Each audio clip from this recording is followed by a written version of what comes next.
Bonjour à vous, ravie de vous accueillir dans cette nouvelle vidéo. Pour cette semaine, j'aimerais vous parler de l'huile de coco.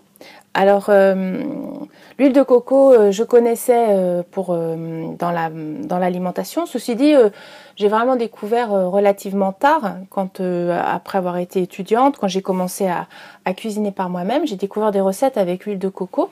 Et donc, j'ai commencé à tester. J'ai trouvé le goût vraiment très très bon. Et puis, au fur et à mesure de mes démarches dont je suis en train de vous parler là dans ces dernières vidéos, j'ai découvert qu'on pouvait utiliser l'huile de coco aussi, pas seulement pour l'alimentation.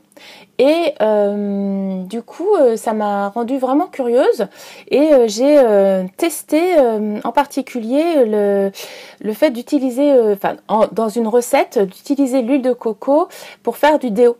Ce mélangeur, je me rappelle plus trop parce que maintenant j'en fais plus, mais j'ai fait ça pendant un certain temps, j'ai partagé aussi autour de moi.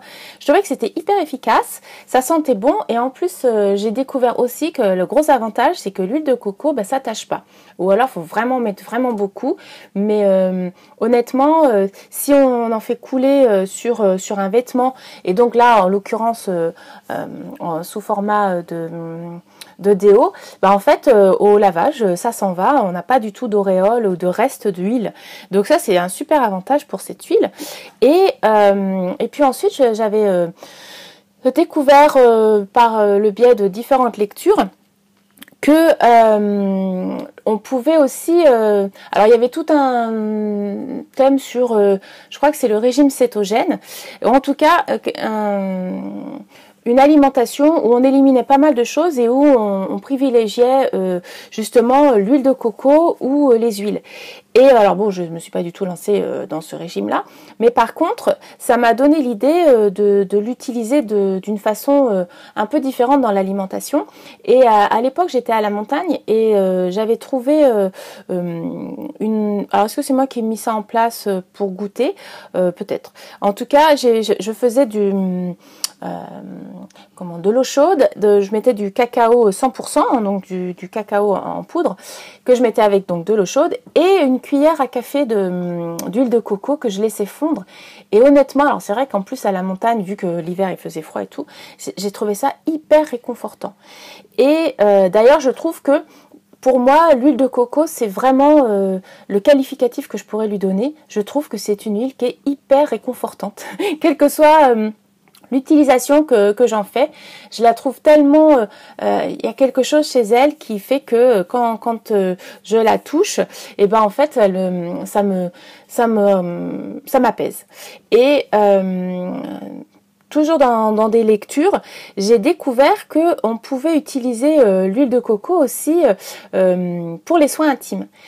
Et alors j'ai pas du tout, j'avais lu ça mais j'ai pas utilisé d'emblée. Parce que là pour le coup je connaissais pas et j'ai pris un peu le temps de faire des recherches parce que c'était quand même, ça me semblait être un petit peu plus risqué si jamais ça marchait pas très bien, la zone étant quand même plus sensible. Et puis à un moment donné je me suis dit de toute façon c'est un produit naturel, donc je vais tester. Et alors, là encore, honnêtement, j'ai trouvé ça hyper réconfortant. Donc, dès qu'il y a de la gêne au niveau intime, je mets de l'huile de coco et je trouve ça tellement agréable, tellement doux. Ça fait vraiment vraiment du bien. Et puis j'ai lu aussi justement qu'on pouvait aussi l'utiliser dans les relations intimes, comme on utiliserait du gel par exemple. Et du coup j'ai eu l'occasion aussi de tester et honnêtement depuis que j'utilise l'huile de coco, moi je trouve que c'est juste bénéfique et ça fait vraiment du bien. J'ai beaucoup moins d'irritation, j'ai beaucoup moins de problèmes aussi au niveau de la sphère gynéco. Et puis alors il faut aimer l'odeur, il faut pas être allergique et surtout là pour le coup dans les relations intimes, il faut pas avoir besoin de contraception par préservatif puisque c'est pas du tout compatible, vu que c'est un corps gras, ça va pas avec le latex.